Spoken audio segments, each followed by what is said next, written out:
Yes, people. We are back live. We are back live on the Sarcasm City TV YouTube for another Sarcasm City TV sports special brought to you by myself, Flawless Mr. Take Note. For those that haven't seen the Sarcasm City TV sports specials before, it's where I sit down one on one with the biggest and best content creators, talk mainly about their team and talk mainly about their team and talk about other things as well. Where's this audio coming from? Bear with me, people. My apologies. Can tell I've not streamed in a minute, but my apologies. But we're back. But like I said, the Sarcasm City TV Sports Special, where I sit down with the biggest and best content creators, talk about their team and talk about other things as well. One is people I'm a fan of. And two, it's about giving people their flowers while they're still here. Give them their flowers while they can smell them. And this individual right here, I can't speak highly enough. I was a fan before I met him.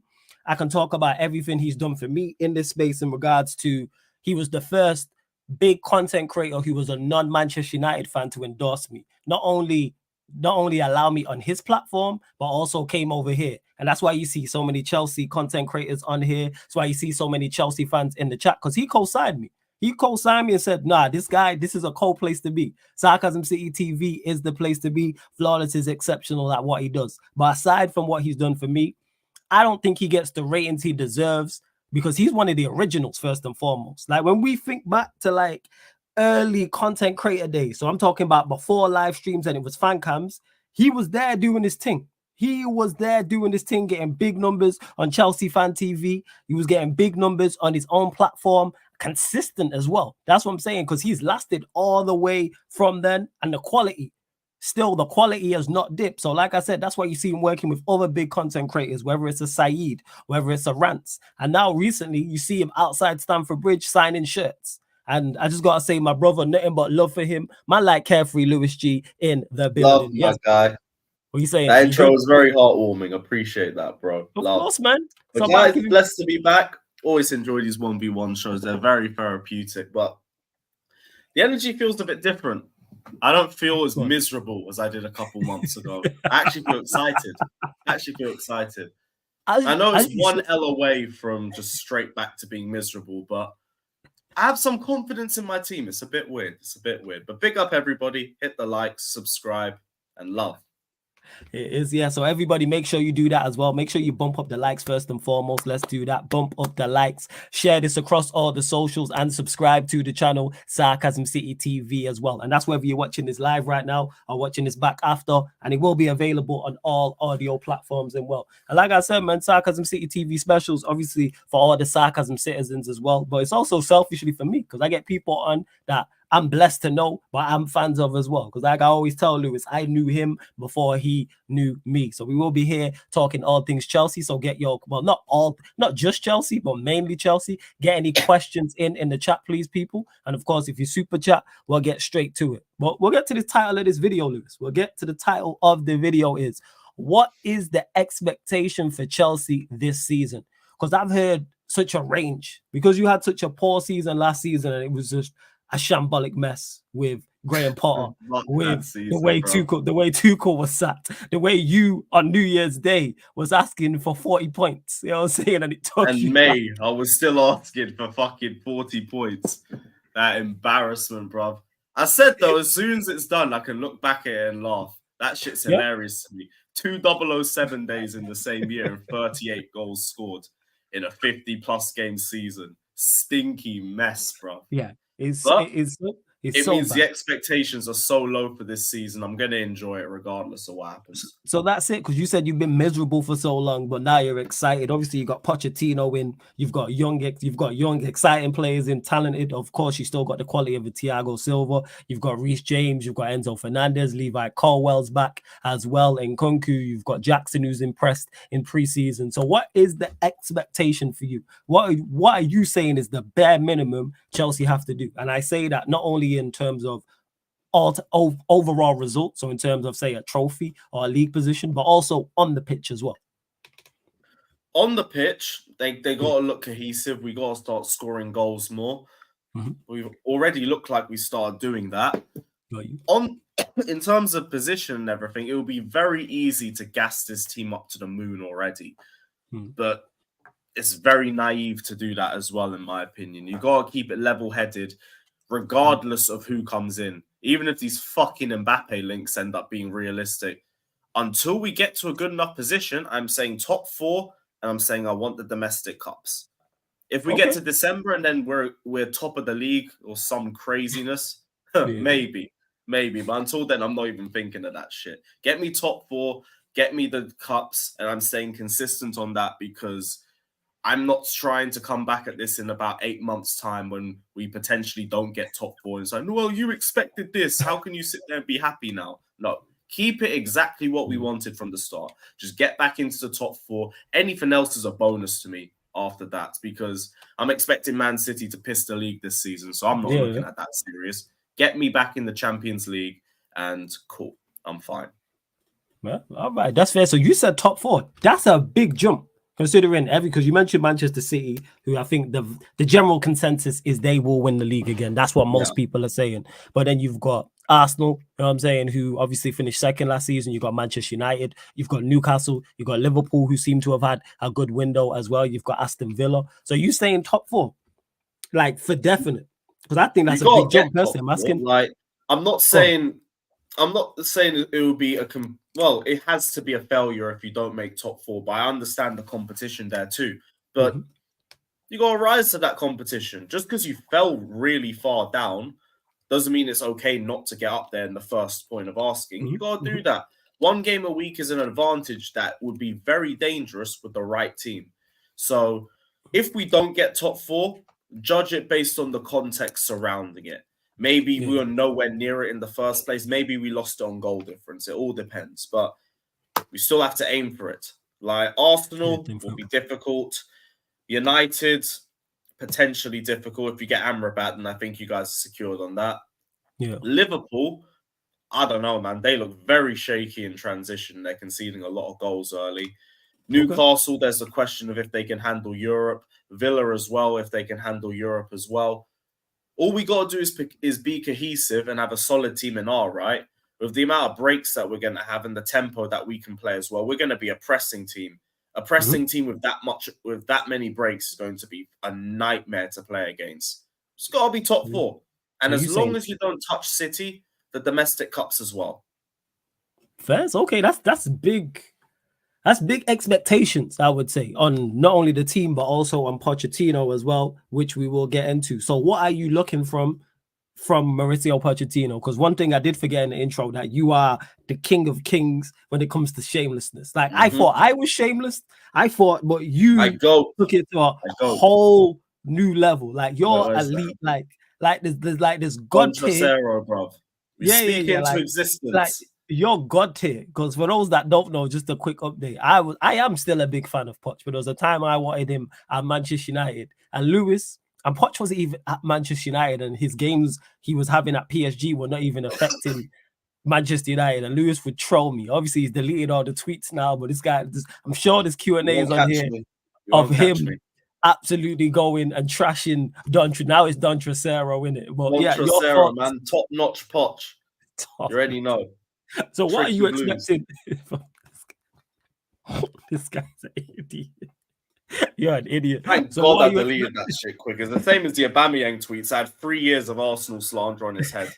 Took like 20 minutes to get through everything. Gotta do what you gotta do. So what are you expecting from Mauricio Pochettino at Chelsea in his first season? Because that's, to me, from the outside looking in, that's big expectations, what you said in regards to top 4 and domestic cups as well. So what expectations of him as a manager?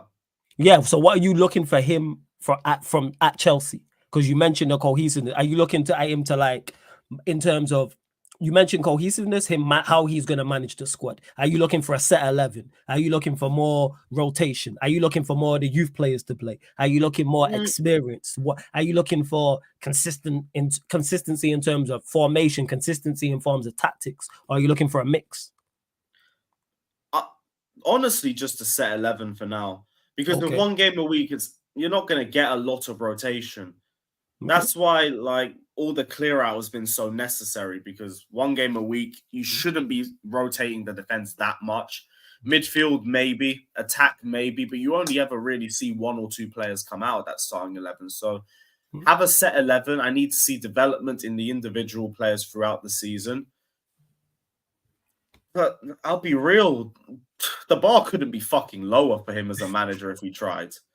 Like, you're coming off Graham Potter and Frank Lampard, bro. Like, if you can't raise the standards off that, yeah, you can dip after the first season. But I got no reason to think that. Everything he says in the interviews is perfect. He speaks like a manager who knows how to win. He's already getting the best out of all of the youth players. Okay. To the point where I'm going through names of players who last season I'd be fucking shook if we put them in the first team. Now I'm thinking, cool, do it. You clearly know what you're doing. I already have a lot of faith in him just off this first month. So, I don't know. It would be very surprising, in my opinion, if I ended up turning on him. But I don't expect that. Like, I think for him, it's just about developing the squad and just getting us playing cohesive football. And it looks like we're already doing that. That's why I'm so excited for the season ahead. So because of the football on the pitch, and like you mentioned there, him getting the best out of the players you have on the pitch, it will take a. So what would it take for you to be like, you know what, Poch, this ain't it? So say, for instance, you relegation form. Same thing as Graham Potter. So basically, like, no, you say it. Graham Potter had us playing in relegation form. Like, if you look at the table, we were 17th, 18th. I cannot defend that. I'm not going to defend that. I'm not going to defend my team in the fucking relegation zone. That's what it would have to take. But that's an extreme. It's a massive extreme. The fact that we even got there is like fucking hell. But that's what it takes. I went from saying give Graham Potter 2 seasons to get the fuck out of my club right now. You did. I remember. That's how bad it was. Potter won't get to that level. Thankfully. Oh, okay, no, that's fair. And Daniel Lee mentioned it. I was going to get to that. Is Kepa being number 1 not a worry? So it seems. Actually, that being said, you have been linked to Sanchez. I'm correct in saying that. I don't know if you made a bid, agreed terms, as the here we go's been done. All right. So thoughts then? Do you want Sanchez as the number 1? Do you want Kepa as the number 1? What are you looking at? Sanchez. You want Sanchez? You done with Kepa? Sanchez. Like, I remember I was saying a few weeks ago, Kepa is good enough for top 4, and even if he is. I can't. A couple games of preseason, and it's just like the guy's saving shots that are going wide. He's still not catching any corners. It's every goal that we concede. I have it in the back of my head. It's like, could a taller goalkeeper have done better? I'm good. Like, yeah, put Sanchez in immediately. Like, Kepa, safe. Thanks for the memories. You're just not good enough. You're just not good enough, and it's because of deficiencies that you can't help. But what are we going to do in it? It's another year, right, that we've tried to sell Kepa and nobody's come in. Has it been not even since you lot sold so many players to Saudi? Not even no Saudi links. Nobody has come in for this guy. Like, it was reported we didn't go for Onana and Mignon because we couldn't sell Kepa and nobody wanted him. Even though that is a bit of waffle, Onana didn't want us because of no Europe. Mignon didn't want us because of no Europe. It was reported for both of them. But I do believe we tried to sell Kepa, and I do believe nobody wanted him because we tried to do it last year and nobody wanted him. We tried to do it the year before and still nobody wanted him. So we're stuck with him. We gave this guy a 7-year contract before it was even cool, and now we're still stuck with the bastard. Yeah, I was going to say, how long has he got left on his contract? I think it's like 3 years. I think it's got... No, wait. So we got him in 2018, 19, 20, 21, 22, 23. Yeah, he should have about 2 years left. All right, so he's on his way out then shortly. He is on his way out. 2 years. So I'm guessing that I said you're happy. Abracadabra. I can't be asked. I'm guessing you're happy about Sanchez coming in, and do you think he's a vast improvement or major improvement, I should say, on Kepa? Well, I get the idea because we could have got a better goalkeeper, but the whole narrative with Robert Sanchez was he was one of the best goalkeepers in the league, and he was a few seasons ago. But then Ben Roberts, his goalkeeping coach, left to join us, and he fell off a cliff. So the idea is that we get them both back together and we probably get one of the best goalkeepers in the league still. Cool. Give it a go. The bar is in hell. So again, you don't have to do a lot to raise it, but just catch some I don't know. It's low risk. It's 20 million. If it doesn't really work, then cool. He can be our number 2 and Kepa dips and you get a serious goalkeeper the season afterwards. But if he's not good enough, then not better than Kepa, bin him off immediately, bro. Get rid of him straight away. Kepa is literally the litmus test. If you're not better than him, get the fuck out, bro. That's why with Mendy, I had such little patience for him. You mean to tell me you got benched by Kepa? Like, what? This guy can't save long shots, and you're getting benched by him. His distribution isn't even world class. It's like it's good on a good day. Like the guy, he's loyal and everything. He's a good leader, but he's a net negative. He's always a problem. So yeah, that if Robert Sanchez can't take him, then get out. Get the fuck out. Fair say that's typical. When he got benched by him and he tried to ask for more money in contract negotiations, imagine that. What he said, I want more than him, and he's sitting on the bench. Hey, this is Carefree Lewis G, a typical Carefree Lewis G form. Sarcasm City TV Sports Special, people. Before we continue to bump up the likes. There's over 90 of you lot in the building right now. So let's be like check 1 2 1 2. Let's bump up these likes. We're only at 44. Let's get up to 70 likes, people. Let's get up to 70 likes. Continue to share this across the socials. We want to get over 100 people in here. And on top of those things, subscribe to the channel Sarcasm City TV as well. Hit that notification bell, and on top of that, make sure you subscribe to Lewis's channel. The link is in the title. Click the link in the title and it opens up a new tab. Want to go off? We'll stay like in your defensive structure actually and go to someone who I personally think has to have a big season for you lot. All the talent in the world, no doubt about it, but can't seem to stay fit, and you have now signed out on paper a quality right back as well. So where are you at with Reece James, and what are you looking for from him? Because he seems to, like I say, there's no doubt in his talent, but can't stay fit. What are you looking from him for? What are you looking from him this season? Just be fit enough to play 60 minutes. Like, I can't lie, Malo Gusto has been so good in pre-season. In my opinion, James, you hook that brother off as soon as we get to an hour every game and you just throw Gusto on. I'm fine. If he can't stay fit through that, then we need to have some uncomfortable conversations. But I think this is really set out for Reece to have a good season, because there is no worry about him being overplayed, because Malo Gusto, as long as he can translate this form into the Premier League, it's a cheat code having him on the bench. Like, the guy has shown every single trait I want. He's physical, he's fast, he's got a good cross, can take on players. We're going to bring him off the bench. Fine. He's going to get the Eden Hazard and the Conte treatment, just getting hooked off every single game. Win, lose, or draw, whatever the scoreline, you're coming off. And that should be enough to keep him fit for the season. Wow. Is that where you are? What about Reece James as a centre-back? What do you reckon about that in the back four? Play back four. Nah, even with a back four. Enough options there. Well, because you got Thiago Silva, Fofana got injured, you've got Colwell, and you've got Badiashile, right? Silva, Colwell, Badiashile, and Disasi. Oh yeah, I forgot you signed Disasi. Yes, you are correct in that sense. So you're looking at Reece James just to stay fit. Potentially Chalobah.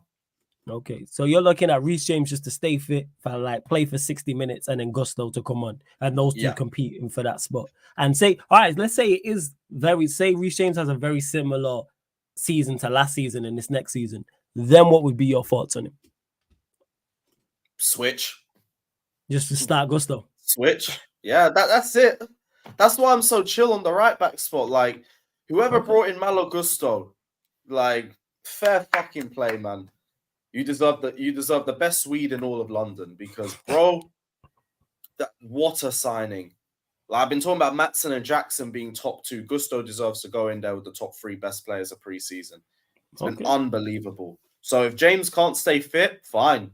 I have full confidence in Gusto as things stand.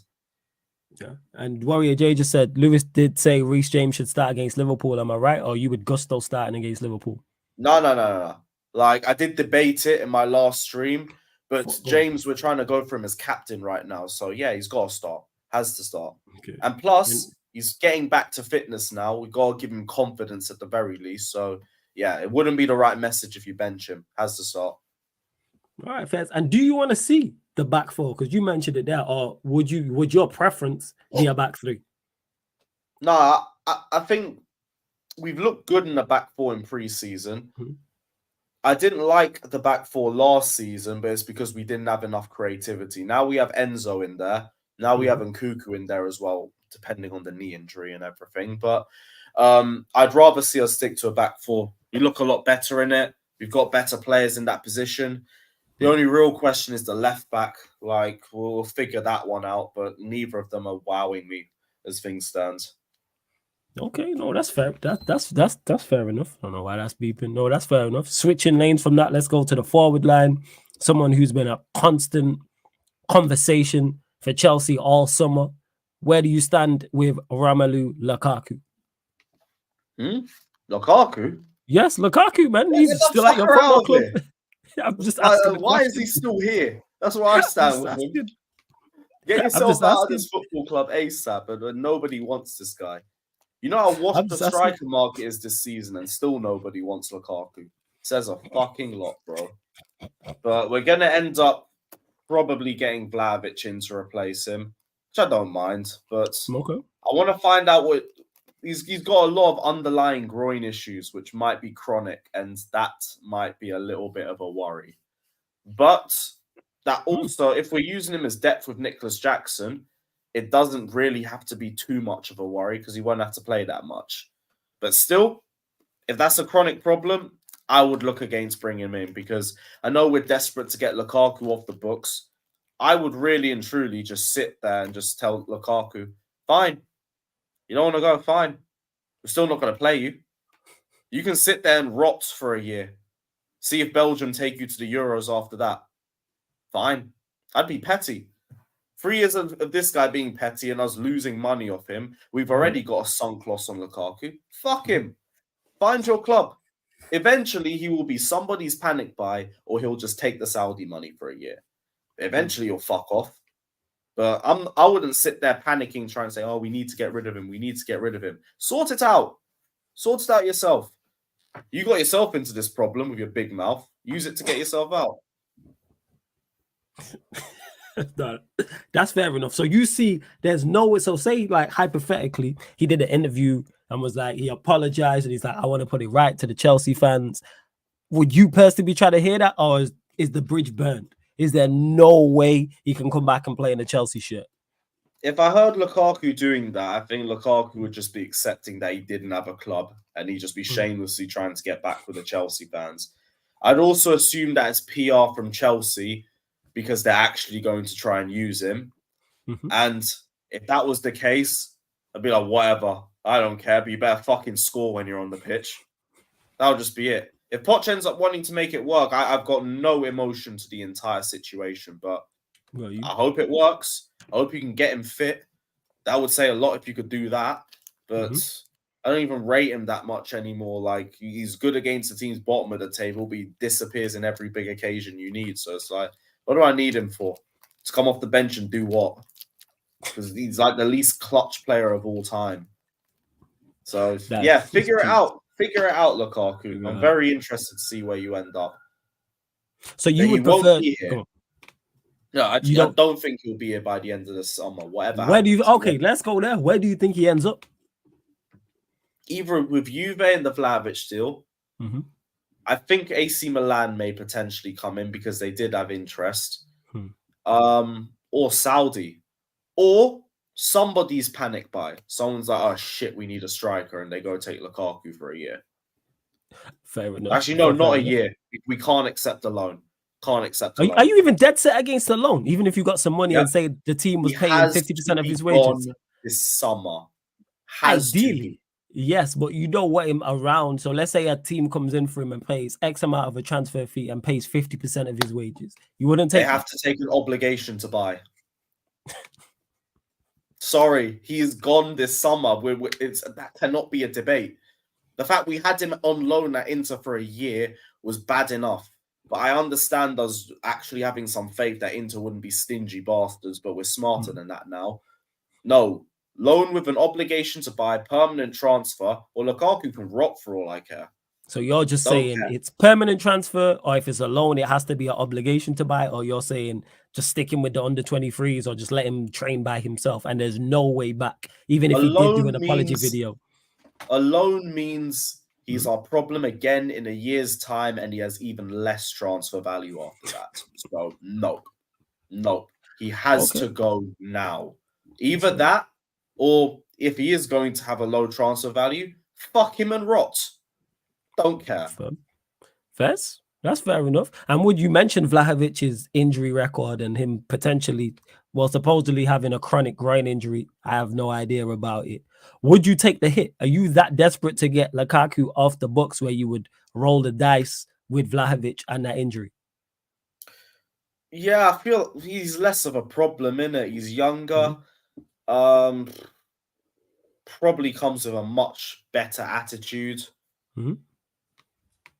Yeah, I wouldn't mind. Like, if it doesn't work out, I guess you could sell him. But from what I've heard Vlahovic isn't even too keen on the move. So it's like, this is just such an unnecessary transfer on both sides. But it's just because Lukaku makes everything hard that we're stuck in this situation. But you could be in worse positions than have Vlahovic as a number 2. Like, he's not a bad player.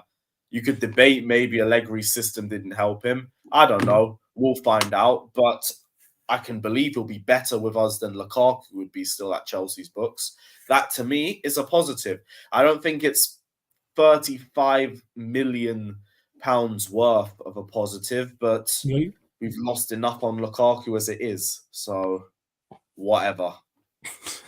Or hopefully, my ideal thing is Arsenal get desperate, go take Vlahovic, they take Lukaku, and we chill. So that's an ideal world for you. Where do you stand on Vlahovic as a player, though? Just his level. I mean, he looked really good at Fiorentina. Like, I really wanted him at that time as well, but obviously the Juve spell happened. He started well and then petered off. But everyone says it's because of Allegri's system. I don't watch a lot of Juventus to know, but I could understand playing in a defensive system and not getting a lot of chances and that impacting you. Seems like a good player. His link-up play seems very underrated. I feel like he can play the centre-forward role that Poch should be looking for with him.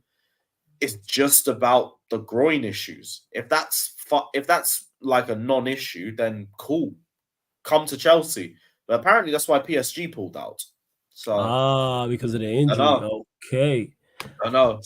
So let's say hypothetically it does indeed happen, and Victor mentioned it, a couple others mentioned it in the chat, and you did, about him being a backup to Jackson. If he was signed, I'm guessing by you saying that, correct me if I'm wrong, you would prefer Jackson to be the number 1 choice and being Vlahovic being the number 2 choice. Do you see that happening though? Because personally, I don't think that will happen. If you do sign Vlahovic, I think whether it's right or wrong, whoever you think's better, I think he'll be the first choice. Where do you stand on that? Who do you think will be? Because I'm guessing you want Jackson as the first choice. I think it's only fair to him, especially the preseason that he's had. He's been so good. I'm yet to find a negative in his game.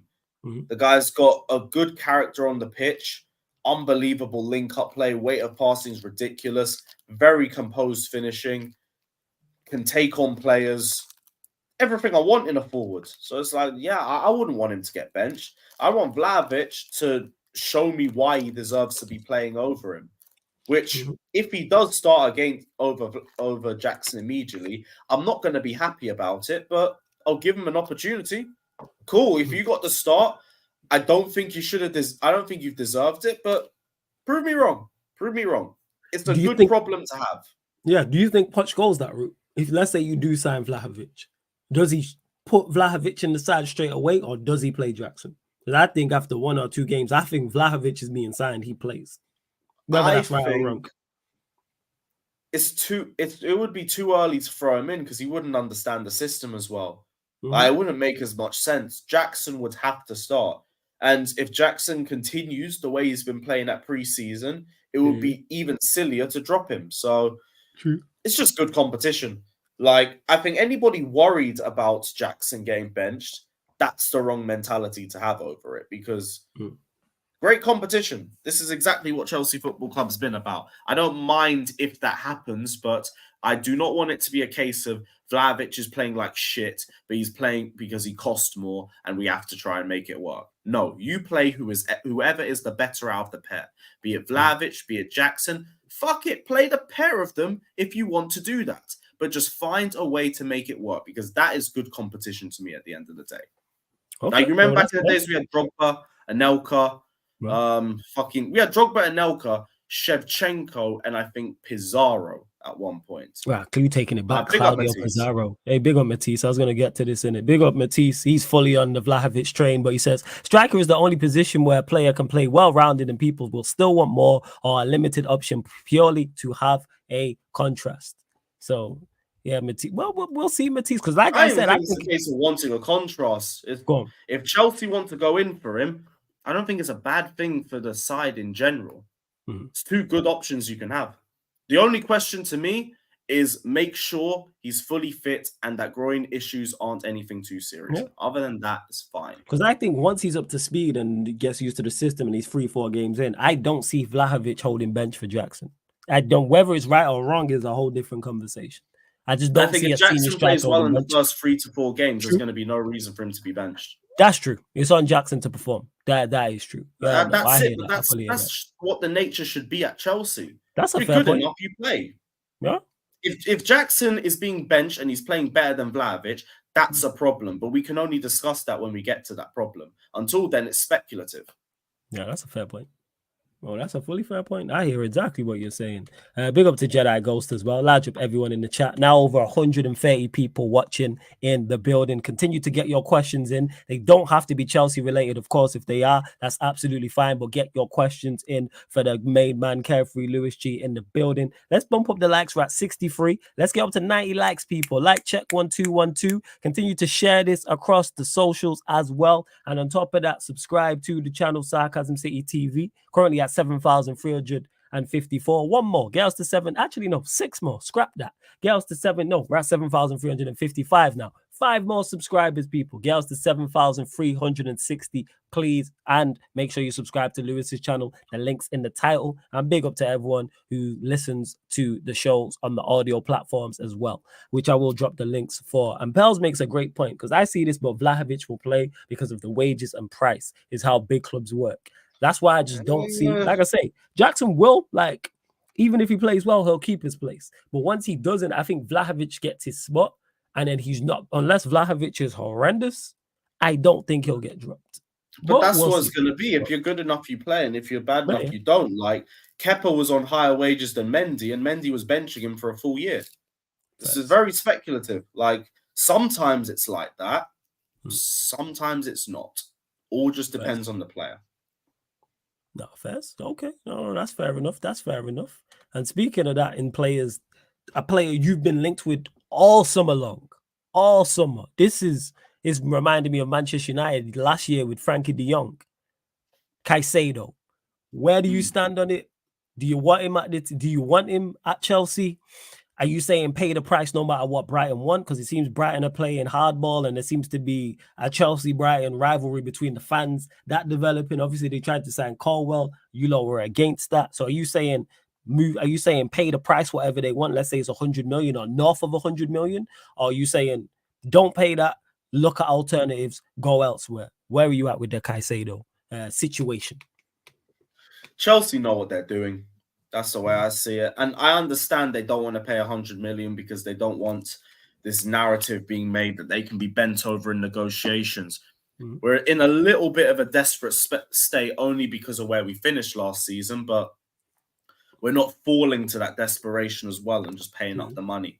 It's like there's just a little bit of a standoff, which is very boring. I won't lie to you. It's been 2 months of the exact same crap, but I get it.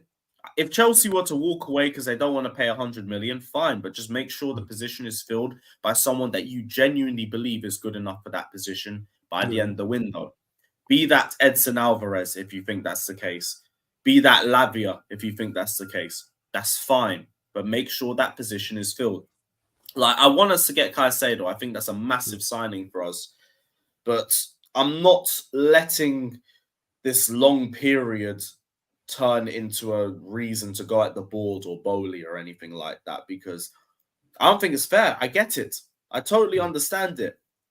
He was meant to be 80 million. He's only really worth around that amount anyway. And because they had a verbal agreement and not anything on paper, they're now thinking they can try and shed Chelsea for another 20 million. We will see what happens. I just think the next bid should be halfway. 85 plus 5 or 90 million. if you want to get to 100 million, put some Arsenal type clauses like Ballon d'Or clauses or some stupidness if you want to do that. But you got to get to 90 million minimum. Otherwise, it's not realistic negotiating when you're that far off the valuation. Okay, no, that's fair. And big up to my guy Rhino in the chat as well. I see you, Rhino. I meant to lad you up before. Hey, you lot continue to get the questions in. I'm starring the best questions. And of course, if you want me to get to your question straight away, super chat people, and I make sure I will indeed do that. But yeah, man, lad you up, Rhino. I'm glad you're enjoying the content. He said big up to us both. Exceptional content. So let's say you're in charge and you can make the decision on Caicedo. And let's say Brighton won 110 million. Are you paying 110 million, or are you saying no and moving on and getting somebody else? Where do you stand with it? See, here's the thing: it's not my money. So I'm like, That's not your money, yes. So I'm asking. So you're cool. So you will be cool with that, because I know if I said, all right, 100 million to take Kai Havertz back, you ain't doing that shit. So that's why I asked. No. But that's a different level of player, bro. We're talking player versus dog shit. But I'm seeing, that's why I'm asking to see where you rate him. Because if I said, all right, 100 million for Jesus, you know what I'm saying? You could rate Jesus, but I know you ain't looking to spend 120 million on it. You know what I'm saying? That's why I'm asking in regards to see where you're at. So you're just saying pay the money regardless because you rate the player that highly. What type of impact do you think he has at Chelsea? I think the partnership between him and Cuckoo and Enzo, it links up perfectly together. Like Enzo's got the license to roam a bit further forward. Caicedo can go forward as well and do his thing too. Very underrated on the ball. And Cuckoo can be brilliant creativity and movement between the lines too. Like, that midfield is very dangerous. And then you take into account we're playing one game a week, they're going to be fucking insane. But if it ends up being a Lavia, if it ends up being an Alvarez, I'm fine with it as well. Apparently, the data analysts really back Edson Alvarez as a potential partner to him. And they've been right enough times. So I understand there are some question marks about him, but if they have enough faith in him, go do it. Go get the signing in. Just make sure the position's filled. Does it concern you, though, in regards to we are closing in on the opening day of the season and your midfield options? Currently, you've got Enzo, who you rate, but then you've got Conor Gallagher, and then you've got, is it Chukwuemeka? You've got Cassidy, and is it Santos, if I'm correct in saying that? So does your lack of season quality and lack of experience in that area concern you, or do you trust Enzo and trust Poch and the rest of the team to go and do the business? See, there's a couple layers now because we don't know what's happened with Nkuku's injury. So we need to see if he's going to be back ready for that game. But if it's Enzo Santos, I feel a little bit confident. And I think we can get something in that game because Liverpool looks shaky as hell too. But I think they can be got at. If it's Enzo Gallagher, I'm a little bit worried. And then he was all right defensively in the last game. But I don't know. Like, one game of Gallagher in the pivot isn't enough for me to just ride off that one and think he can do something. I've seen him play other games in the pivot, and he's been horrific. So Enzo Santos and Nkuku, I think, could work. It all depends on if Nkuku's going to be fit or not. Okay, so if Nkunku isn't fit, who do you want to see in that 10 role? Or would you go to a midfield 3 with a 6 and 2 8s potentially? I'll probably put Chukwuemeka in there. I think he's looked decent in pre-season. There's been periods where he's looked really good under pressure. Played the ball with his feet really well under close control. So I'll probably go for him. So you go Chukwuemeka, and you'd have Santos next to Enzo if that's Nkunku's not fit. Santos has looked so promising in pre-season. Okay. All right, fair enough. I 100% go for him. I don't know if he's ready for the Premier League, but I'm willing to find out with him. You Chelsea man are really starving with the way, because I've never seen pre-season hyped up so much. Yourself, many of the Chelsea fans I know social media, is like the way you lot have hyped up pre-season. I'm just glad to have a striker that consistently gets me goals and assists. We move forward in transition as a team. We press as a football team. We can make more than 4 passes in a row together. Like, do you know how amazing that is? I forgot about the little things in football and how important they are. Just scoring goals, making chances, pressing well as a team, moving together. Like it felt. I'll be real. It's felt amazing. It's felt amazing. Okay, all right, fair enough, fair enough. Someone who we've not mentioned so far yet on this show, but I did see a lot of criticism, in particular in the last preseason game you've had. You lot actually played on social media. I didn't watch the game, so and I know you did, so you'll have much more knowledge on it than me. Where are you at with Raheem Sterling? Should he be starting? Do you want him sold? What are you looking for from him this season? Because I've seen some Chelsea fans say he shouldn't start and he shouldn't be in your first team. But to me, he's currently right now still easily your most accomplished winger, but your best winger. I'm gonna be real. He's been probably our worst player in preseason. Has he been that bad in preseason? All the wingers have been better than him. Okay. Like all the youth players. Angelo Gabriel, Diego Moreira, who else? Ian Matson, levels clear, and Cuckoo. All of them have been better than him. Sterling has been fucking terrible this preseason. Like I've said, I want to give him the second season. I don't even want him starting. Like I'll give him the game time, see if he improves. But coming from one of the veterans in his second season, saying he feels a lot fitter and everything, he looks like the same guy from last season. With a couple more take-ons and a little bit better interplay. He looks fucking shit, man. I'm not going to have a lot of patience with him this season. I'm going to need results, I'm going to need output, or I'm going to need you on the bench and out next season. The first player out. It's been all the veterans that have been letting us down, to be honest. All the youth players have looked good. Sterling, Cucurella, Gallagher, and Chilwell. I say Cucurella a bit loosely, but he still had his momentary brain farts every single game. But it's all of them. And Kepa. Thiago Silva's like the only veteran that still looks good. The rest of them, thin ice. Very thin ice. All right, fair enough. Yo, scathing words. So let's say you got a 60 million offer for Sterling from any club. Would you sell him? Take him right now. Really? All right, 40 million. Yeah, that's basically our money back. Fine. Jesus. I'd get rid of him. Like, if I'm looking on the left, I'll have Mudryk starting, or I'll have Matson starting, or Nkuku, or even Nicholas Jackson. If I'm looking on the right, I've got Noni. I've got Angelo Gabriel, who now has a space in the team because Sterling's left. I've got Matson again. And I have all of them over Sterling. Jeez. Why are you here? You ain't done anything to show me why you should be here except the 7-game run on the Tuchel. It's time to show me. It's time to show me something. Or fuck off. Simple as. You are the veteran. You are the 4-time Premier League winner. You have 100 Premier League goals. Show me something.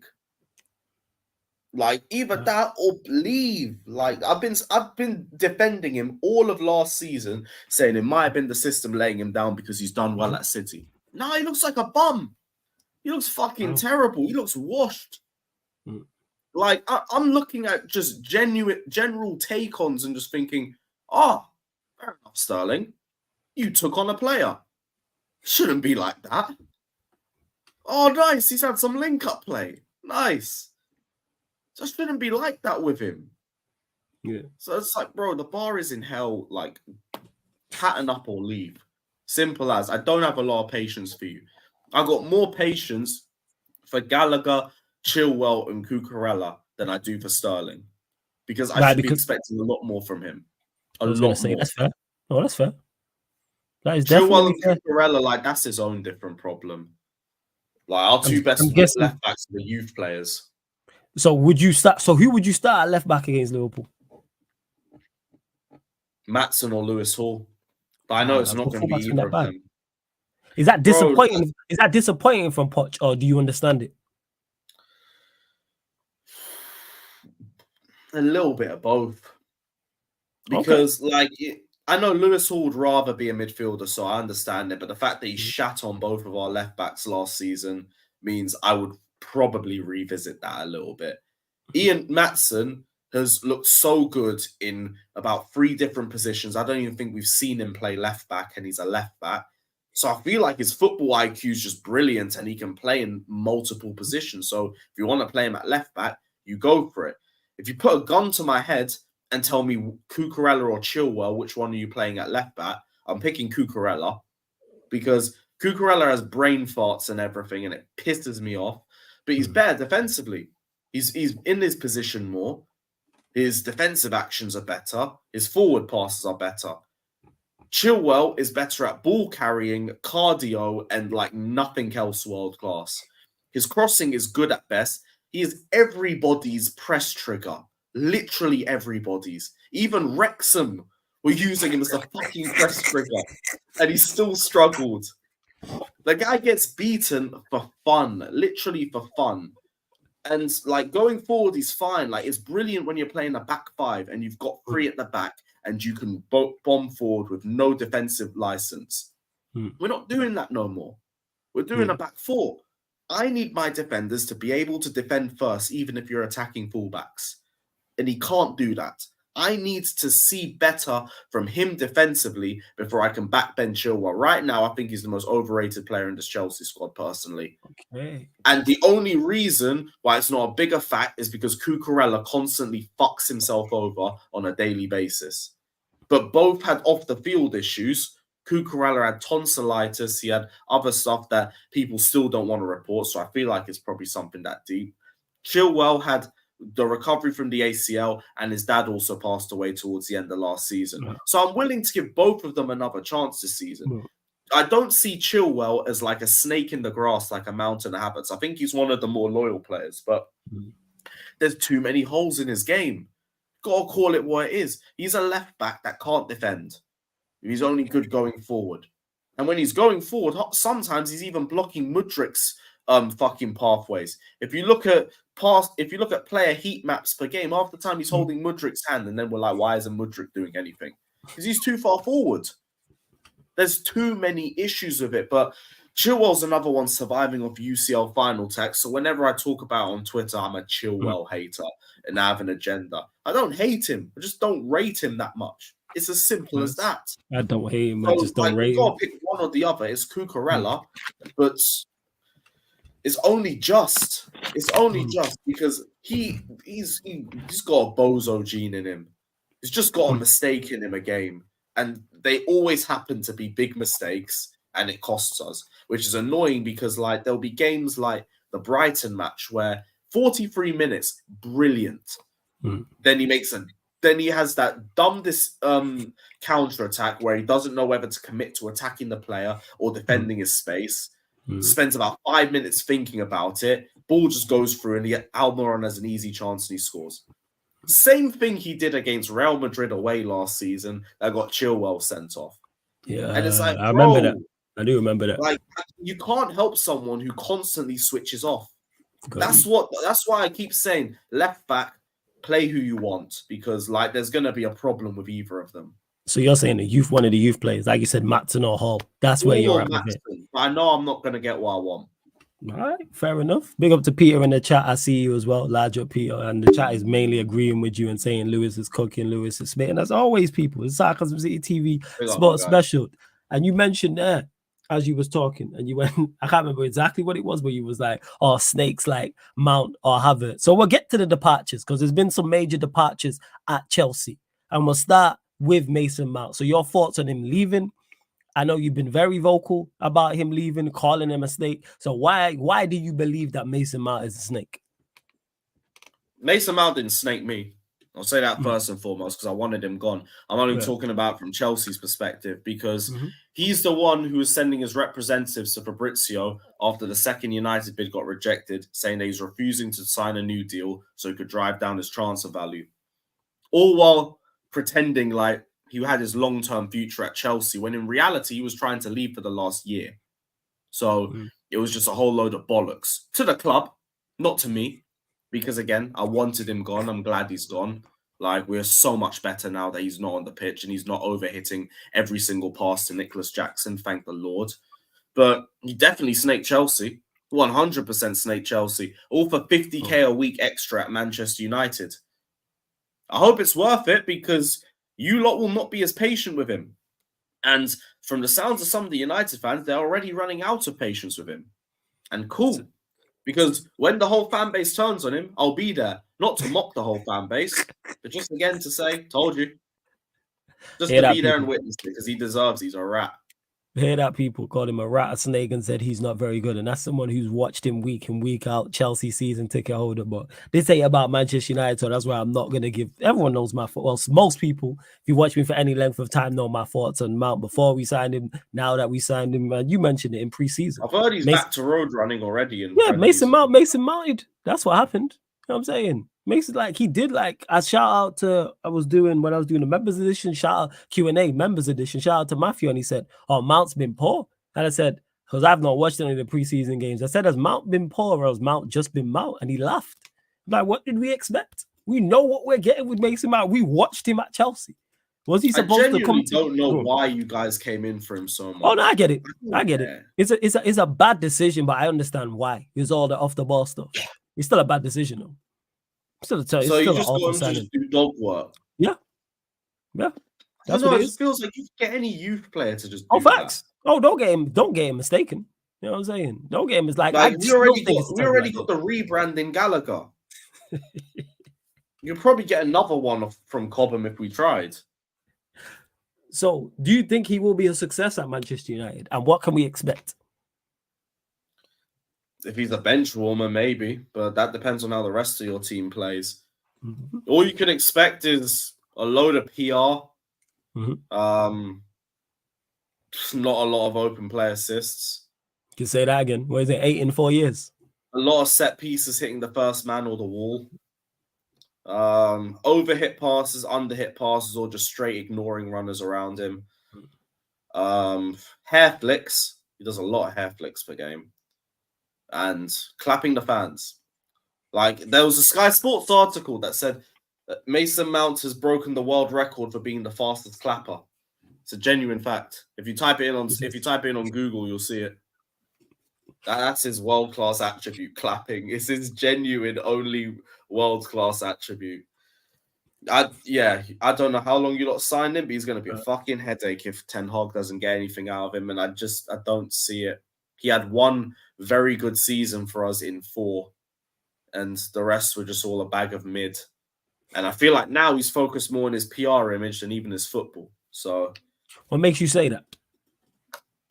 Because he signed up with a PR company, the sports PR company, and since then he's had more advertisements in the last 18 months than goals and assists for Chelsea. He's had other guys like Didier Drogba come in and talk about and sing praise about him to try and build his image up. Didier Drogba, who also is employed by the same PR company as well. What was it? There was a fat thread about it on Twitter, and it was actually really good. It exposed the entire thing, and the whole. You did a show on it. I remember. He wants to be the next David Beckham, basically, and to do that, you need to be at the club with the biggest brand, you guys, which is why he wanted Manchester United and only Manchester United. That wasn't a footballing decision. If you want the footballing decision, you go to Liverpool. That's the king of road running. You could go there and actually do really well in that system. Chose United for what? Why? Yeah. They already got Bruno. They don't need you. Bruno's better. I don't get it. I don't actually know. Again, I do get it. It's all about the PR. But that's all you're going to get. A load of adverts, not a load of goals and assists. 007 day on Mount is not fair. That guy hit it twice at Chelsea. Twice. In the Premier League season. Not even in friendlies. Twice in 2 Premier League seasons. He'll hit it twice for you guys in 2 months. Yeah. The thing is, I won't even be shocked. I know I don't need him on the ball. I've said this. Like I keep stating, when somebody said to me, I think it was when we played Arsenal in the preseason game and said, oh, he had 19 touches. Is that a concern? I said, no. I said, we don't need him on the football. 19 touches might, in fact, be too many touches. I don't need Mount on the ball. I need him off the ball. That's what it is. All off the ball stuff. Again, it's I feel like how it works. It's just you pay that's awful, much. Yeah, it's awful, fam. Last year on his deal, wearing the position of power, bad deal by us. Bad on Ten Hag, bad on Manchester United. My head would be on Mars if my club spent 55 million on this guy. Or even worse, Cam. I feel for Cam, bro. Oh, we Like, I gonna hate get on to Kai. Arsenal as a football club, as a fan base, as a fucking institution, the whole 9 yards. But Cam, I feel for him. We He gonna get to doesn't we gonna deserve. get to He Kai doesn't Havertz. deserve this shit. He doesn't deserve it. We gonna get to Kai Havertz. So why were you so against? Let's go there because some people may not know. You know what I'm saying? It may have been on the rock. Why were you so adamant about wanting Mason Mount out of Chelsea Football Club? Because he just didn't want to be here, and it's like we treat him like he's Eden Hazard. Every single day, fucking debates over Mason Mount and his contract. It would be a disgrace if Mason Mount was to leave Chelsea. It's a catastrophe that we're not giving him the money that he wants. Over Mount. Like, fucking hell, man. We didn't have this debate over fucking Hazard because Hazard was good enough. And then Mason Mount was playing dog shit all season. I've spoken on streams numerous times about when players are chasing for a contract, they play their best football. You get a player out of them that you've never seen. Willian, bag of shit until that fucker wanted a contract. Then he took Ronaldinho out of nowhere. Mount fell into a shell, but he wants to stay at Chelsea. That's why, to me, I knew from early this guy was going. You weren't doing anything to justify getting a long-term contract, to getting a big contract, all while demanding silly wages, clapping the fans and pretending he wants to be here to have an image. I saw through the image. It was like, if you want to be here, you are re-signing. If you want to be here, you are at least signing a 1-year extension. A 1-year extension to prove your worth and then come in for the big wages. No, we wanted it right now, apparently. No, you just didn't want to be here. You didn't want to be here. It's just everybody spent about 3 years talking about how Mason Mount's next up. He's going to be the next Frank Lampard. This is going to be the guy to carry Chelsea and wear the armband because everybody wanted to vicariously live through him. Sorry, he was going to let you all down. It was just, I was trying to tell you all, and you all just wanted to cook me for it. That's why I've been a dickhead about it all summer. Why did you tweet about Mount so much? Because I want to rub it in you dickheads' faces. Because if he re-signed, I'd be getting the same energy. So guess what? Hold that. You all went after Todd Bowley. You went after Chelsea Football Club, the club that you support. You went after numerous players on higher wages. Fucking Reece James, the only loyal one out of the lot last season, except for the youth players and all of the others that are still here and all of that. The only loyal player that was on big wages. And they went for him because of his injury record. All to defend Mason Mount. And what's he doing now? He's calling Old Trafford his home. Dickheads. Fucking dickheads, bruv. Meanwhile, Reece James is here saying he wouldn't join Arsenal if his life depended on it. Pricks. Well, when Reece James put that Insta post out saying about the bricks and everything, if they don't want to help build the house, that they shouldn't be here. What, did you think it was just for bullshit? Come on now. You already knew half of these fuckers didn't want to be here. It was blatantly obvious to anybody who doesn't live through emotion. It's just half of these fans are still jerking themselves off the 2021 replays of us winning the Champions League. They're pretending Mount did something. Pretending Havertz did something because he scored an open goal. Now it's Chilwell next up because he was brilliant in 2021. I gotta give him patience now. No, this UCL tax is dead, man. We're not even in the UCL. We're not even in fucking Europe. And you want to talk to me about Europe tax. And a lot of these players are a big reason for it. So don't sit there and tell me to be patient with them. I'll be patient with the players that weren't here or turned up halfway through this shit show.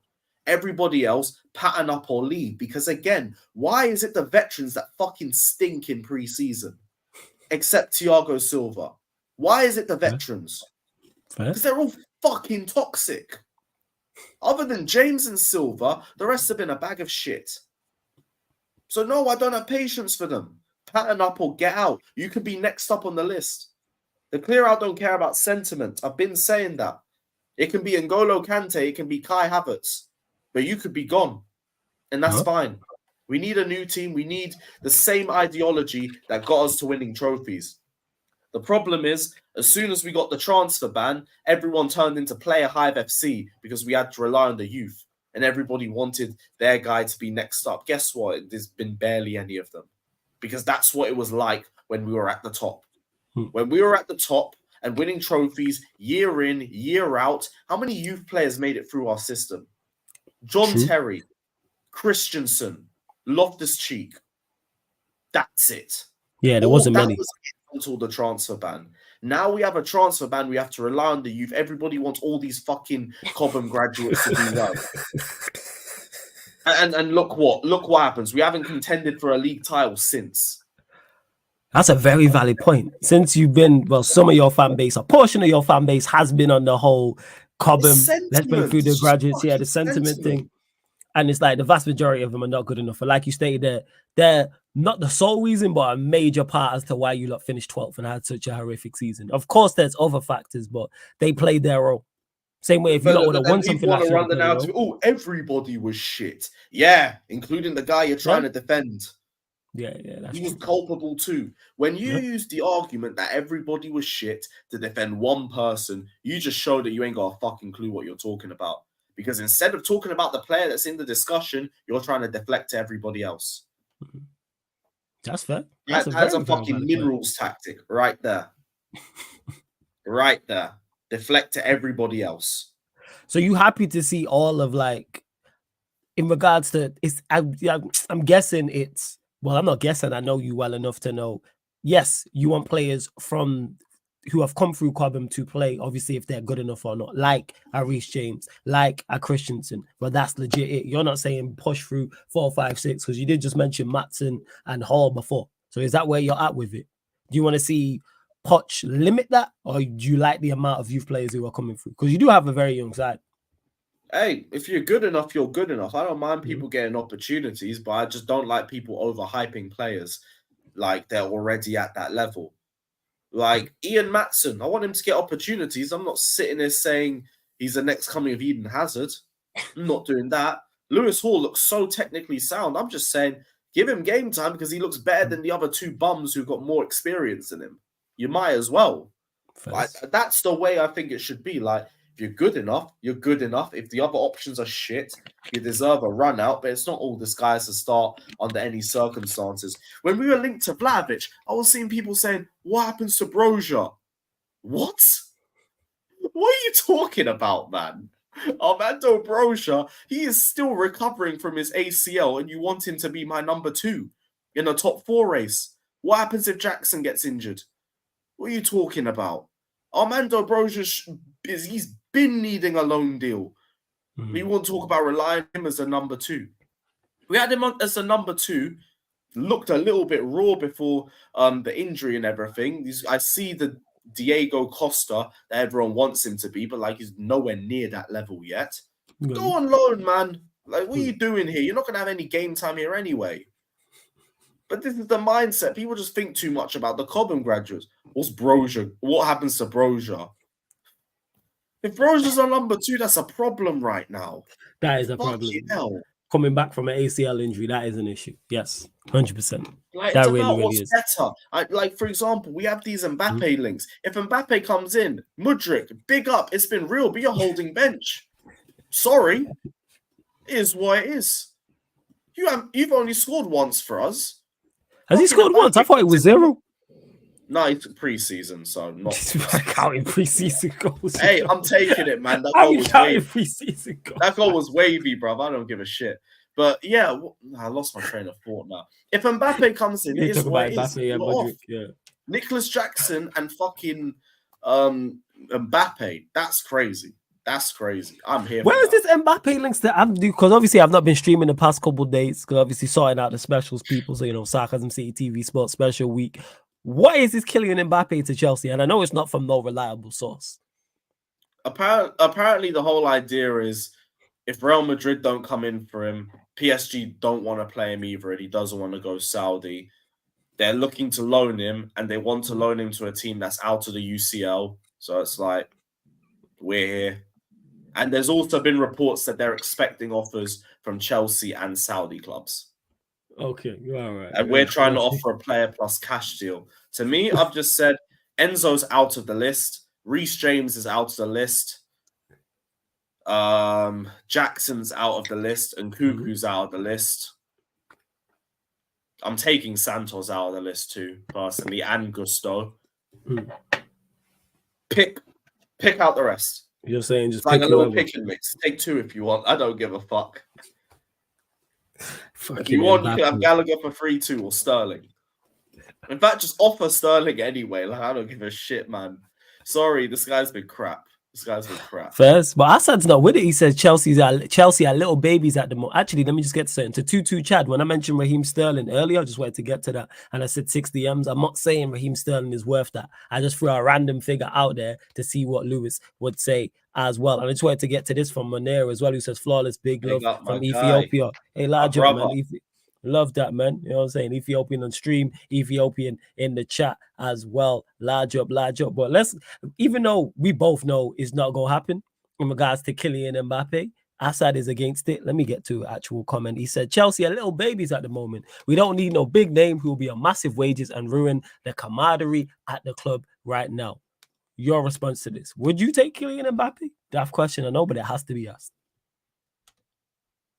It's a crazy question, bro. Assad's not with it, man. He said he don't want to ruin the camaraderie. I'm sure he's got to be trolling. He's got to be trolling. Nah, you're a Chelsea fan. Got to be trolling. Because there's no way. He said we. Kylian Mbappe comes in and this is a game-changing signing. This is one where I'm saying if you pattern up every other area in the squad, I'm looking higher than the top 4 race. Even if it's on a 1-year loan, I don't give a fuck. Sorry, like we could potentially talk about a title race if we play our cards right. Kylian Mbappe at my football club, crazy.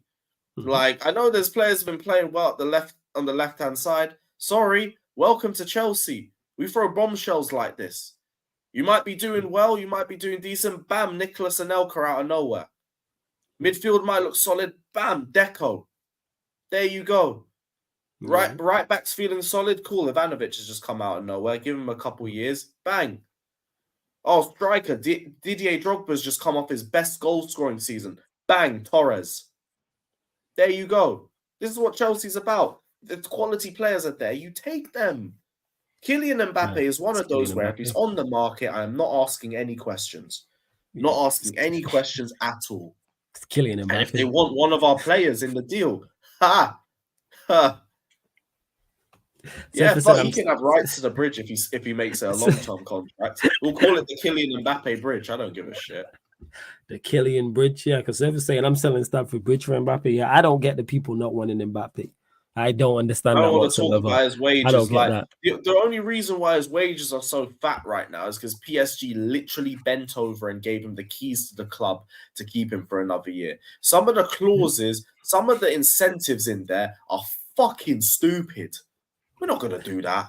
Yeah, we're not going to do that. Yeah. His shit will be like Haaland's wages, where they'll probably be on like 300k a week or something, but heavily incentivized. And those incentives are going to be juicy as fuck. So if he hits them, he might be on like 700k a week or something like that. But you got to hit those targets. Don't give a fuck if Mbappe wants to come to Chelsea. Whoever they want, peace. I hope you understand. It's Mbappe, innit? And if it's one of the players that finished 12, don't even tell them nicely. Fuck off. You're one of the reasons why we're here. This is why we have to do this. Get the fuck out of my club. Get out. You're going PSG at least. You might piss the league for fun. We both win. First? I was like, but hey, no, I'm not taking a transfer ban. My content will die a slow death. We have to keep it in the books. Before we continue and we get to the other exit, you know what I'm saying? Other player, you've called a snake, you've called a rat. You've been very vocal, and before we get to him and his exit and how you see him doing at Arsenal, and also why you wanted him gone from Chelsea, there's now over 225 people in the building. Let's bump up these likes, people. Like check 1212. Only 105 likes. When you enter the city of Sarcasm, pay the tax. It's free, people. All I need you lot to do is hit that like button. That is legit. Hit that like button. Please continue to share this across the socials. Follow at Sarcasm City TV across all socials and at That's Me Flawless. And subscribe to the channel as well, Sarcasm City TV. Hit that notification bell, people. I've got Sarcasm City TV specials all week with the biggest and best content creators. That's why you see Lewis here, because he falls under that umbrella as well. We're at 7,360 followers. We're looking for 10 more subscribers subscribers, people. Get us to 7,370. Looking for 10 more subscribers. There's over 225 of you lot in the building. I know there's at least 10 people who have not hit the subscribe button. Hit the subscribe button and hit the notification bell. Let's get there, people. And of course, subscribe to Lewis's channel as well. I don't know what astronomical number he's on over on his channel, but the link's in the title. Click the link in the title, opens up a new tab, and you can subscribe to Carefree Lewis G as well. But Lewis, back to Chelsea and back to your exits. Kai Havertz, another player you were super vocal about, leaving, called him a rat, called him a snake, called him a donkey, etc. Why did you want him gone from Chelsea so bad? Like, we talk about Mason Mount. This guy was a fucking cancer on my football club. Talk about genuinely a disease, a straight disease, man. Like, I remember seeing a stat like saying Vlahovic got less passes than Havertz did, and Havertz like 293 passes, and I thought 293 passes you received and you scored 4 open play goals. You fraud. You genuine fraud. And then the ego, the nerve of this motherfucker to shush the Chelsea fans after 0 goals and assists in 7, 2 in 14, all to get 0 in his next 5. And then like the endless standing of one of the worst players I've ever seen. I talk about Kepa being a net negative. Kai Havertz is the definition of a net negative. You put him in cam, he won't create a thing, and he'll be a ghost. You put him on the wing, the left back has the easiest job of his fucking life. You put him up front, centre backs are barely even needing to press the guy. You give him opportunities, he's missing them. Aerial threats, only good on defensive corners. On the ground, he is not winning a fucking thing. Every single time I watched this guy, I was genuinely baffled as to how he was a football player and to why fans defend him as much. And it's only because he scored an open goal in the Champions League final. Mm-hmm. Whoever managed to get £65 million for Kai Havertz deserves the baddest Latina in London. Straight up. Straight up. Because how you managed to get only a 7 million loss for that guy is insane business, to the point where I think it's straight criminal, and maybe we need to be investigated or something. I don't understand it. I don't understand it. How? That guy is one of the worst football players I've ever watched, and I genuinely mean that from the bottom of my heart. One of the worst football players I've ever seen in my life. One of the most overprotected football players I've ever seen in my life. And I'll be real, I'm just grateful it's over. We were going to re-sign that guy to a new contract, and my heart was in my mouth. 4 or 5 years of watching this guy at my football club, like, that's why I'm saying to Cam, I feel sorry for him, man. I wouldn't wish that on anybody. All the excuses from fucking he's being misprofiled, even though he himself says he can play as a 9, as a 10 the entire time. It's because the players around him aren't doing better. Oh, it's because of the midfield. He's not getting chances, even though he has the second highest big chances missed in the fucking Premier League. Oh, is that? I didn't know. Second sides in the Premier League. Half the times he scores, I'm not even celebrating. I'm looking to the fucking linesman to see if he's got his flag up, because I know half the time he fucking has got his line. He's got his fucking thing up. Every single time there's an if to this guy. Oh, the last one before he left was because he didn't have enough Skittles before games. I remember that, yeah. He needs the Skittles, yeah. It's all because he turns up in March and gets you a good couple goals, and he likes a cup final. And I've been saying, all that says to me is that his mentality is the problem, because he clearly has it in him to turn up and apply himself. But he can't do it on a consistent basis, and he only wakes up in the fucking big moment because he wants to be the big man and take all the fucking credit for himself. Mr. He won Chelsea the Champions League. He got the easiest legacy I have ever seen in my life. His legacy is a fucking open goal in a Champions League final, a retaken penalty against Dortmund after missing the first one because a player encroached, and a Club World Cup final penalty that Aspi had to sit there and pretend to take for 5 minutes while all the Palmeiras players were chatting shit in his ear, only to give it to Kai at the last second. That and an EFL Cup final performance that we lost. Which, to be fair, he played well in. Mount missed 2 big chances, typical. But yeah, that's all his legacy is. Arsenal, I don't know how they're going to try work with him in the midfield. That's what I was going to say. What do you think his best position is for Arsenal? The bench. Genuinely the bench. If you bring him off the bench, he's not a problem until he's on the pitch, I guess. And then he could just roam around and just cover distance and do all of that shit. So what's your thoughts on Arsenal fans who have, and big up Ziad in the chat, my G. What's your thoughts on the Arsenal, well, some Arsenal fans, a portion of the fan base who have now U-turned and are saying Havertz is a good player? Thoughts on that? I'd get annoyed, but they're Arsenal fans. I don't expect intelligence from them. Like, come on, I'm not surprised. They went from cussing him out 2 years ago and saying and putting him in Odegaard and Smith Rowe debates, which, by the way, fair play, you won both of those, give you your credit, but very low bar and all of that. You went from running Smith Rowe and Odegaard v Havertz debates to, oh, Kai Havertz has been misprofiled. He's been let down by Chelsea. No, but that wasn't your energy 2 years ago. It is what it is. I understand Arsenal fans have to be like that. They have to find a way to try and look like they know why this is going to work. No, you know their mindset in it. They're going to try and back Arteta. Teta has a plan and all of this shit. But really and truly, none of you understand it. None of you get why Arsenal paid 65 million for a Chelsea flop, which is why, if it doesn't go well, it's going to look so terrible on Arteta. You guys were mocking Kai Havertz for years, and now he is in an Arsenal shirt, and now you lot are relying off him after just losing the league title to be the difference maker. And I know a lot of them don't believe he's going to be the difference maker. So that's a you problem. Arteta came out in his first game and said he still has to figure out his position. Why did you sign him? What is the point? I don't get it either. Makes no sense. The guy isn't world class at a single thing. Nothing. I don't even think he's very good at anything. His best attribute is aerial threat, and it's fucking average. It's fucking average.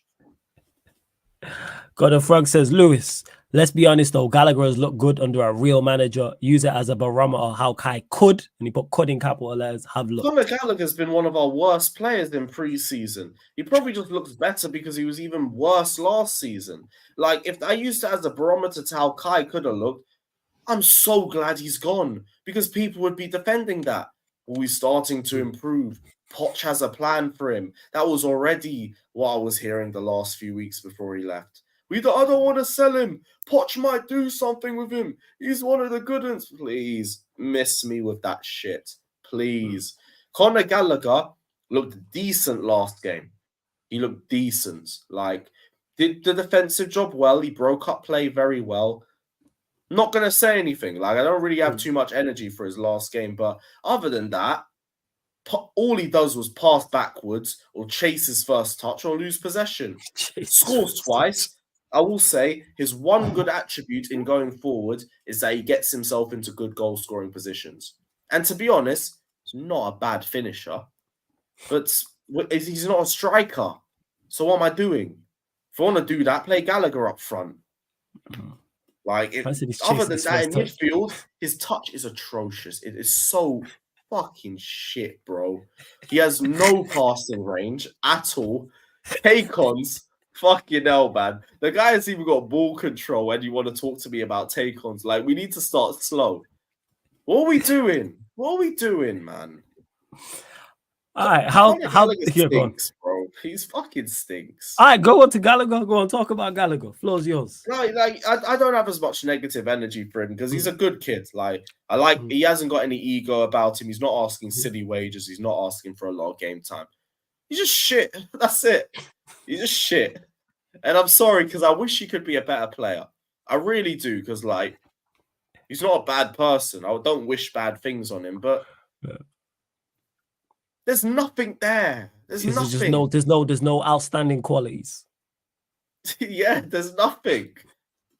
It's like Warrior says, he's just a good dog. That's it. He's just a good dog.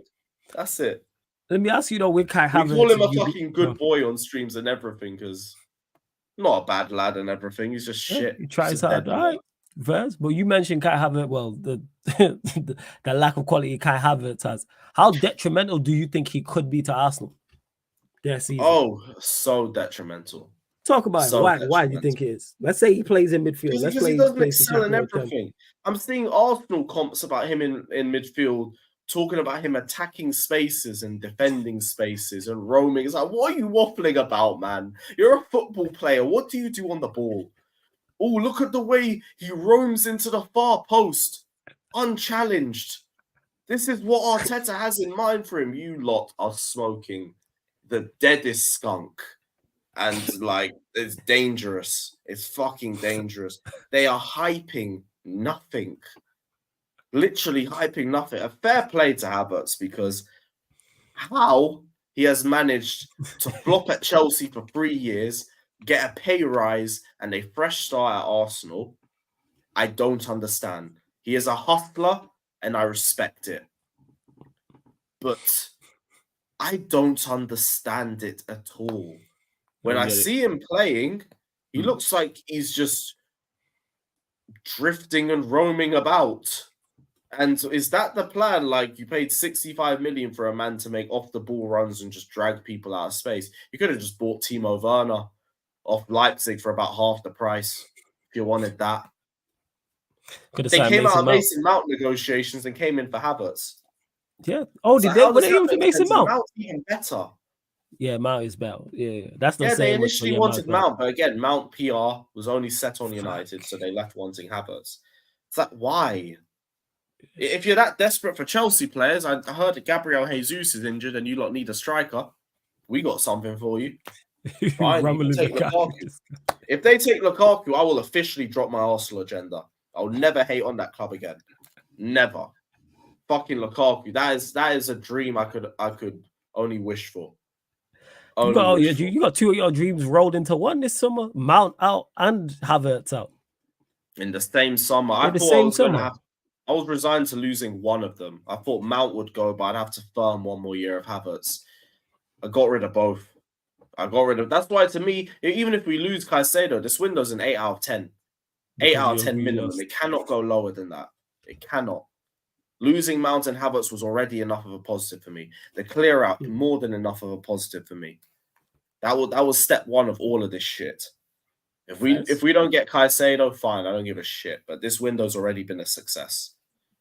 We're clearing out the fucking shit players. We're clearing out all these dead arguments over dead football players. And we're only focusing on players that actually deserve opportunities. Actually deserve time, not this shit. All right. Fair enough. Scathing 110%. I did star a couple of the other questions as well. And this is from, I'll just say York, who says, Lewis, do you think all the PR coming from Brighton is because we're close to a deal for Caicedo? No, I think it's because Caicedo said at the Player of the Year Awards that he wants to leave, and that got leaked. Okay. So it's like, now they have to still keep a firm stance and look like they're not shaken by it. I don't think it changes anything. Brighton's stance has been the same, and they're just not going to change it. I think the only thing that would change it would be him skipping training. I don't think he wants to do it, but would you like to see him do that? Not in terms of skipping training, but handing a transfer request. Well, you want him skipping training, but handing a transfer request. Just hurry up. This is long, innit? Skip training. Because they're violating you as well. You had a verbal agreement with them and they've turned their back on it. The Brighton fans won't understand it, but I think other fans would understand it. Can't do that verbal agreement. This is long. Be like, this is long. Like, you're overvaluing me. You said 80 million. You're now asking for 100 million. There's reports saying you want 110 million. This is dumb. I'm trying to move on. No. The only thing I can understand on Brighton's front is that Independente, Caicedo's former club, gets 20% off the transfer.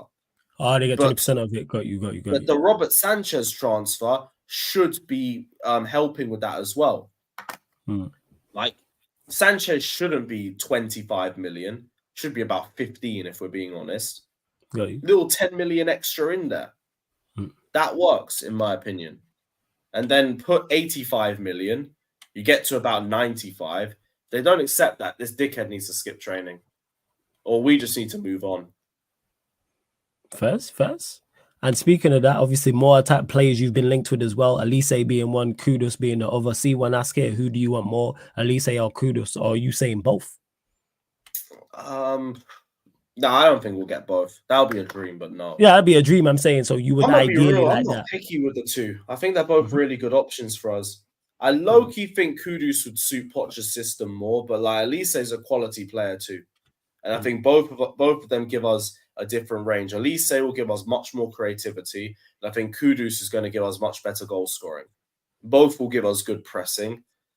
Elise allegedly has attitude issues, but I've never heard of them, so I don't really care. The same attitude problems Mbappe has, but there's never anything. Yeah, so I think it's something to do with that skin tone. You know what I'm saying? But that's a whole different conversation. Yeah, you know what? Maybe. There's always skin tone, attitude problem, and no one ever says anything. No one ever says anything. You've seen it time and time again. You could literally just shake it between the hats. I don't really care. Like either one of them is going to upgrade my football team, so I'm not fussed. Yeah. 110%. What was I going to say? And you mentioned it earlier on in the stream. Something I've been vocal about: Chelsea's lack of goals. You only scored 38 goals in the Premier League season. Last season, I believe it was. And somebody did ask in the chat, Nkunku and Jackson, it's looking like that is going to be your 9 and your 10. How many goals and assists are you looking for? Oh, at least say out till October. Yeah, Kudos. I ain't got time for that. I ain't got time for that. How many goals and assists are you looking from those two? Because it seems they're going to be your 10 and your 9, Nkunku and Jackson. I'd like a minimum of 15 goals and assists from both of them individually. So say about 30. How many? Say that again. 15 goals and assists from both of them. That's what I'd want. First. As a minimum. Like Nicholas Jackson, I'm not trying to demand too much of him, but the way he's playing, I feel like he's going to do a lot.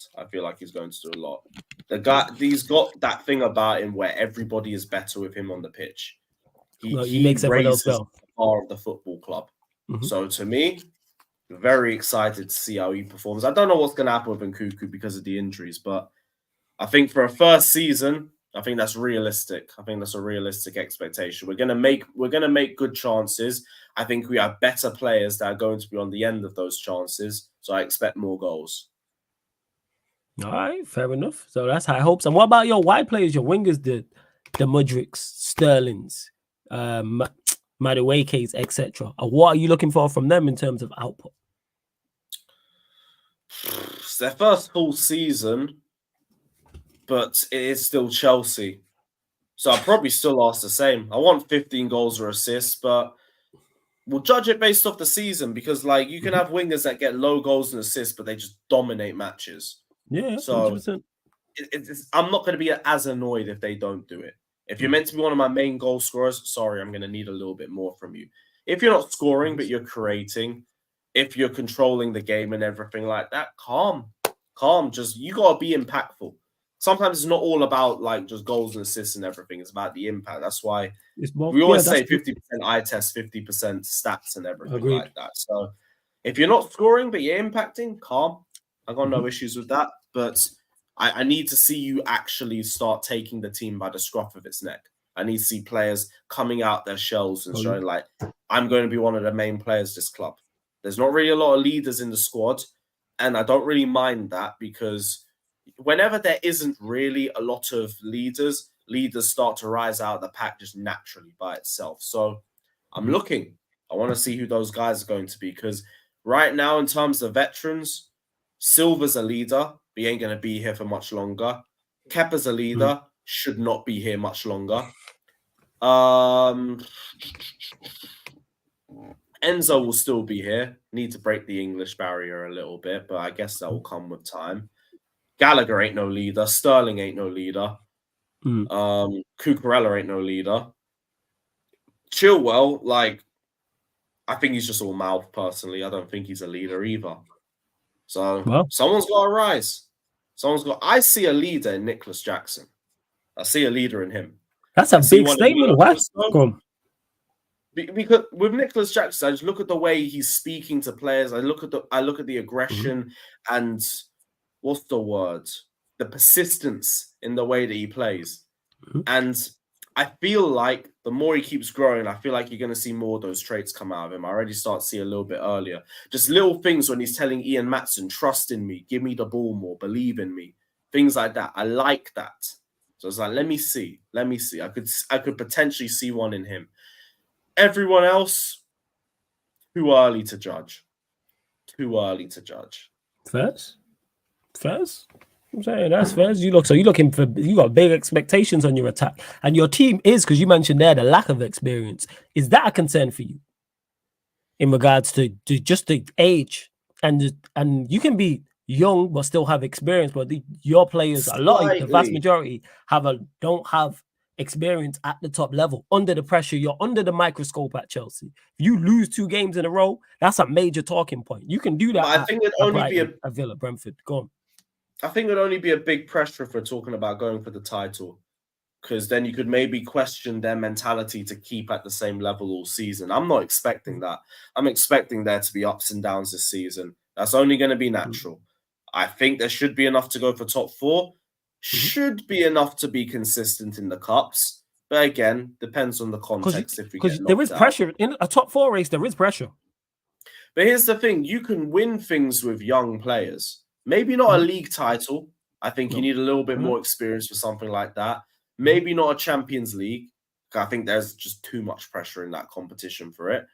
But I'll look at the Arsenal side, for example, because I remember I've heard Lee Gunner use this as a reference, because Arsenal, the young Wenger squad in like 06, 07, 07, 08, made the UCL semi-finals. They were contending for league titles until the last month or 2 of the season. So you can get consistency out of them. That's why it's not that much of a concern for me. It's maybe a question. You could speculate about it, but I feel like that's something that we would use as an excuse if we didn't make top 4 or we didn't have enough experience, too many youth players. Nah, fuck that. I'm not listening to that shit. If we don't get top 4, it's because we weren't good enough. And then we need to assess why we weren't good enough. So who drops out? Who drops out of the top 4 in your mind then for Chelsea to get there? What is your top 4? Is what I'm asking. I don't know. Because to me, the top 4 race is going to be mad this season. I think City pissed the league. Yes, I think City pissed the league. Simple as that. So you guys, it depends on Amrabat, but I think there could be a couple question marks of you. And again, if you're not consistent, you're in the top 4 race. It's just it's as simple as that. Oh, we in the top 4 race. Don't get mistaken. Liverpool, I don't know about their midfield. I don't know about their defense. You're in the top 4 race. Arsenal, you have that Rubik's Cube Kai Havertz in your team. You're in the top 4 race. Newcastle, don't know how they're going to do with Europe and the Champions League. Top 4 race. Chelsea, 1 game a week. Question marks over the squad. We'll see what it's like over the season. But as of right now, we're in the top 4 race. So I don't know if we make it. I don't think it's as cut and dry that Chelsea make it, but you're going to contend for it. Whether you make it or not, we'll judge it. I can't say it's a load of bullshit if we don't make top 4, because I don't know how we'd lost it. But if we weren't to make the top 4, it's very competitive. I'll say that, but you can't think of that when you're the players. You have to just think, we're good enough, we have to go. They're going to be thinking the league. They're not going to be thinking top 4. But that's because when you're a player at the top level and you're not on the outside looking in, you're just going to be thinking 1 game at a time, we're good enough to win, we're good enough to win. So you're going to go for the league title. When you're a fan and you're looking at it from the outside in, you can think about it with a bit more perspective. I don't think we're going for a league title. Maybe with new evidence on the next 4 months, maybe it'll be different. But as of now, get me top 4, get me the domestic cups, as long as we don't buck Man City. And yeah, that's the only thing I think we'd be capable of this season. It is what it is. If we get that, then you keep building on that in the summer, and then next season you have a team that's ready to go straight for the title. As soon as we get top 4, next season you're looking at the league. Simple as. You can't sit there and dawdle and be happy about just being in the top 4. No, that's not the target. The target is the title. First, hey, big up to him for the super chat as well. Before we continue on this conversation, we are going to close out. Enough love for the super chat. He just says, big up, bro, with, I think that's a smoke emoji, I think. I can't even tell on my screen. I'm having a look. But large up to you anyway. I can't even see that. I'm not sure. But big up for the super chat. Much appreciated. Big up Monts in the chat as well as always. Big make sure you subscribe. Besters and Jimmy, I see you as well. Big up, my guys. Make sure you subscribe to Big Six Bants as well. Yeah, large up Jesters. Spliff TV as well in the cut also. So you mentioned it there. You reckon the title races, I mean, not the title race, the top 4 race, even though someone said in the chat it's going to be top 5, is going to be closer. It's between Chelsea, you got Manchester United, you got Arsenal, Liverpool, Newcastle. You think that'll be the 5 teams contending? Hey, then we don't even know what Villa's on. And we don't even know what Brighton's on. Like, Premier League is getting so competitive now. So competitive. That's why guys like Tottenham, they're just falling off because they aren't keeping up. So to us, it's like, yeah, look, I get it. Like, I'm not saying it's cut and dry that we're going to make it, but you have to at least contend. You have to at least be in the race by the last game of the season. You're saying just be involved. Okay, that's fair. That's fair enough. All right, that's fair enough. Hey, large up that everyone is still tapped in. We are going to close out. Still over 220 of you lot in the building. Let's scales up. We're at 146. Scales up to 150 likes. Scales to that 150. We'll get us over 150 likes. Hit the subscribe button as well. We are at 7,000. I'm just refreshing the screen right now. 7,361. 4 more. Get us to 7,365. You're clearly here enjoying the content. Hit the subscribe button. Hit the notification bell. And subscribe to Lewis's channel. The link is in the title. It opens up a new tab and you can subscribe and find all his socials. Lewis, anything we've not spoken about that you want to discuss? It can be Chelsea related, maybe something else, Premier League related, etc. Well, we spoke about that. Anything you want to get off your chest? Right, centre backs, yeah, it's all fine. That whole Thiago Silva needs to be phased out narrative, die the slow death again. Don't get talk about it. Run this shit every year. It's just another year of, we need to find a way to phase out Thiago Silva, and then he's our best left back in pre-season. I mean, our best centre back in pre-season. Drops 10 out of 10s, half asleep.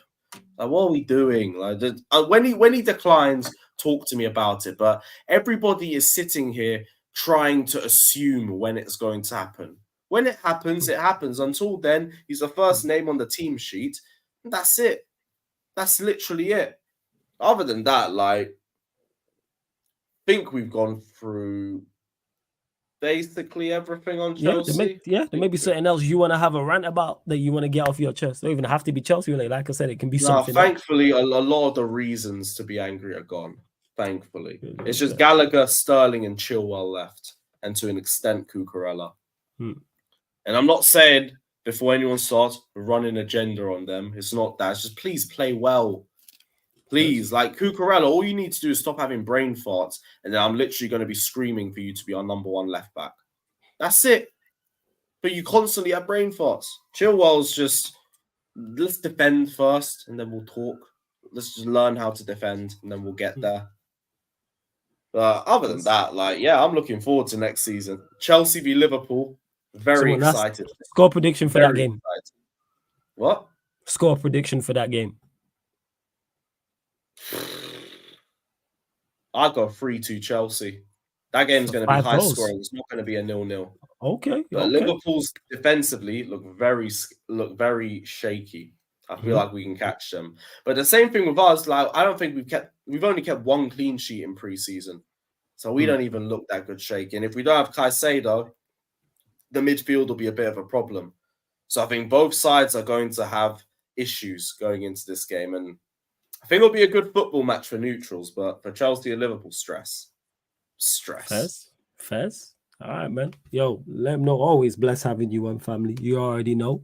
I'm saying thank you for jumping on. It's always great to have you on these specials as well. I think this is time. I swear, we got second or third one.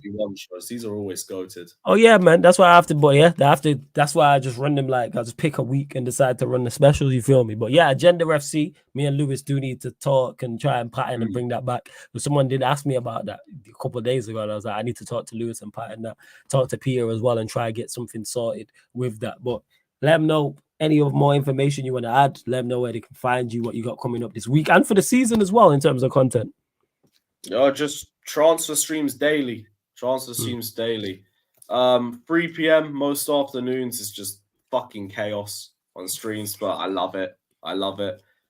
Big up all of the panels. Big up all the panelists because you guys also make the streams as well, and it's been fucking amazing. It's been blowing up, and you guys play a part as well. So big up and love for the love. And yeah, we need to talk about bringing Agenda FC back. I do want to start running weekly shows on my channel as well. I want to start getting that sorted. So that'll be a good shout. And yeah, big up. Blessed for being on. Hit the subscribe button. I want that 10K party soon. Hopefully, man. Yeah, I was saying, hopefully. Try to get to 8K and then go and kick on from there. But big up to everyone who continues to support. Don't forget, though, people, all the Sarcasm City TV specials and all the regular shows as well, because from Monday, we'll be back to the regular scheduling, are available on audio-only platforms, people. So if you want to listen to this on an audio-only platform, SoundCloud, Spotify, iTunes, wherever you listen to podcasts, type in Sarcasm City TV, and this show will pop up. All the shows on Sarcasm City TV, apart from Pro Clubs, fan calling shows, and watch-alongs, are available on audio-only platforms. The links are underneath in the description. I'm going to drop them in the chat again. But yeah, SoundCloud, here's a follow on there. Spotify, here's a follow and 5-starers. iTunes, 5-starers, and leave us a review on their, people. So if you want to listen while you're cooking, while you're cleaning, while you're at work, while you're on the way to work, while you're at the gym, whatever the case, or you might just not want the YouTube app open. Like I said, all audio platforms, you can hear this in audio only form, 110%. And Lewis, again, yeah, for the season, what you mentioned, bringing back Agenda FC weekly shows. You got anything else? Let the people know what you got coming up during the season as well, like once the season starts back. And with Chelsea Fan TV as well. 1v1 shows, so that's going to start to become a regular thing because no UCL, so we need to fill up the European slots somehow. Going to start doing European watch-alongs too. And we're going to start doing more rival watch-alongs. That's going to be fun. So yeah, we're going to have a lot more content this season. A lot more content. So stay tuned, people. Might end up doing a FIFA series. Oh yeah, because the next FIFA is going to be cross-platform. I can finally join the pro clubs. Oh yeah. Definitely. And that being said, speaking of pro clubs, I'm going to see if these men about, and we may go live on the Twitch in about 20 minutes, people. So just keep a lookout for that. But go follow the Twitch anyway also, which is Sarcasm City TV as well. And these Sarcasm City TV specials, for those that don't know what they are, it's where one-on-ones and I sit down with the biggest and best content creators. So that's why Lewis has been on today. I had James Redmond. Shout out to James Redmond. He was on Monday. Shout out to Nuruddin as well. And we've got how many? 5 more before the week is out. Well, one on Monday actually. So we got 3 today, Friday, 1 on Saturday, and then 1 on Monday as well. And there could be more being added as well. So tomorrow we got a Chelsea content creator, I should say, at 3 p.m. Then at 7 p.m. Manchester United content creator, and then at midnight Liverpool content creator. Then Saturday 11:30 p.m. UK. Oh, these are all UK times. Saturday 11:30 p.m.